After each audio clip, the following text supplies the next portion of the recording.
Hey, this is Marcus watching MTC Media with your George Mason wrap-up. George Mason breaks a 3-game losing streak with a 69-60 win over St. Bonaventure.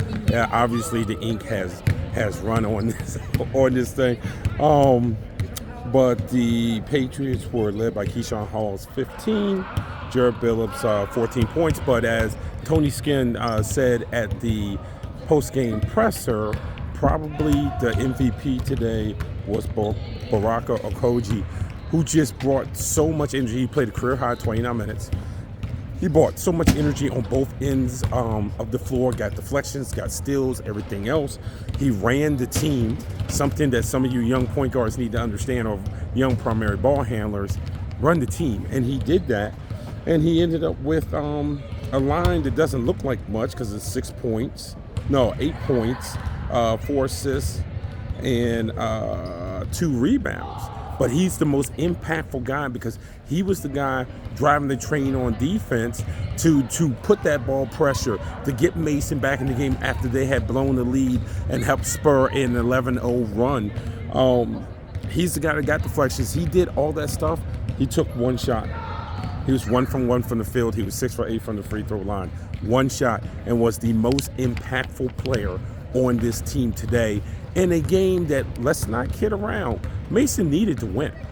You know, you're coming off the losses that they had in the conference. They need to win today, and they got the win today. So that was something that Tony Skinn talked about. Just, he wouldn't use the word desperation. They were focused. They were locked in throughout the week. And as far as this game, George Mason started off. This game was always kind of a beauty is in the eye of the beholder type of game. It was kind of ugly looking in the first half, but then George Mason just assumed some control, was able to get a lot of stops. Bonaventure, to be frank with you, at the beginning of the game was not shooting the ball well. And Mason goes into halftime up 33-27, and it's like they forgot to come out for the second half. Bonaventure makes a run to start the second half, and I'm going to get it for you if I can flip through the box here. Bonaventure got it right here at 43-41 with 13:20 left. Bonaventure takes the lead, and again, a lot of it was George Mason. George Mason just did not look prepared. They had turned the ball over, didn't look prepared to defend. Bonaventure did start to make a few shots, wasn't a bunch, but they started shooting a little bit better. And next thing you know, they've lost. But this is the thing about this team that Skinn talked about, which is, what's the battle back? You know, second half, you go on this 11-0 run where you just shut them down offensively. You're a pain in the rear end. They're forcing shots. They're doing all those things that, as a coach, you would want your defense to force a team like Bonaventure to do.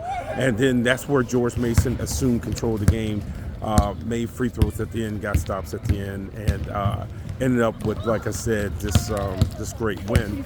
Inside the numbers, Mason ended up shooting 46.9% from the field. They were 7 for 21 from the three-point line, but Austin Ball hit, I think, 2 big ones in the first half when he came in. 6 minutes and 49 seconds, and Ball was another one. He comes off the bench and makes such an impact on the game.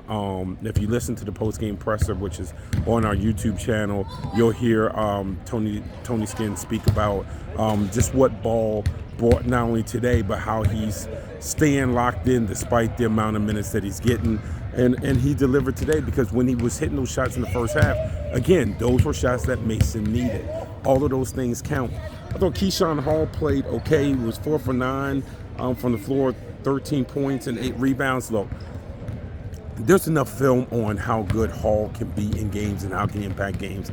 And people are they're sending doubles. They're jamming every gap that you can jam. They're trying to take him away from getting back to his left hand. So now Hall has to get to that second phase of, hey, I know I'm at the top of a lot of guys' scouting report. And that means sometimes being patient enough to get your shot, this basketball rolling towards me, to get your shot on the second take. on the second touch rather, as opposed to your first touch. Get it on a ball reversal, those type of things. Now you need help from your teammates to do that. And I will say this team is very unselfish, but a little bit more patience at times, or when you get it, make a quick, decisive decision. One of those two things have to happen. But again, a solid play. And Amari Kelly, who had 2 fouls in the first half, worked through that, and like I said, 13 points and 7 rebounds.